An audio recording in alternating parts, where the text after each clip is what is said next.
How's everybody doing today? This is Professor G coming at you with little known black facts. Today, I'm here to talk to you about a fire young lady named Bessie Coleman.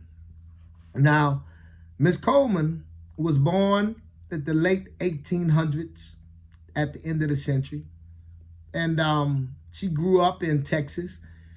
And around the early 1900s, she went on to Chicago, where she thought life would be different than it was in Texas and Chicago, where she was with her older brothers.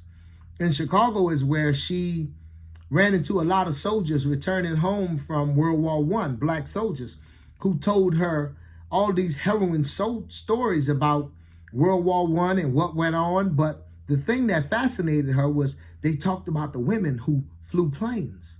And her brothers saw this and they would tease her about how the French women were better than her because they could fly. This really spurred her on.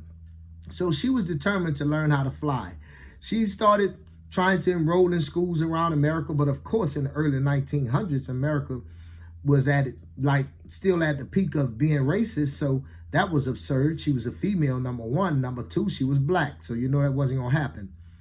So she endeavored to learn French, which she did, and then she got herself some financial backing through a black millionaire and some other institutions where they financed her to get on to France.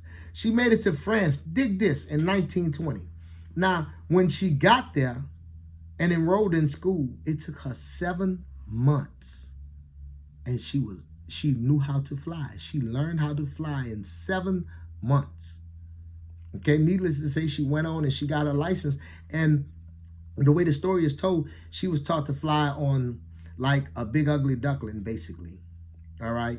She witnessed death, she saw tragedy, but none of that detoured her from moving on, and she got her pilot's license. She came back to the United States of America, where, of course, there were a few women that had pilot's license, let alone a black woman.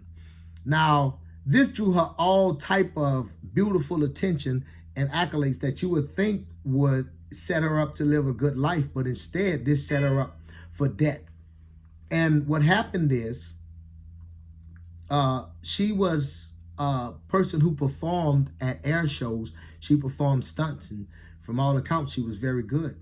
And at 3,500 feet, some kind of way, somebody left a wrench in her motor. It got caught in her gears, and she plummeted to her death from 3,500 feet.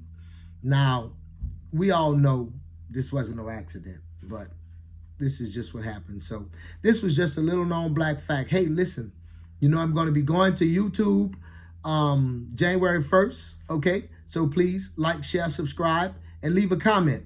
Thank you for listening. Peace.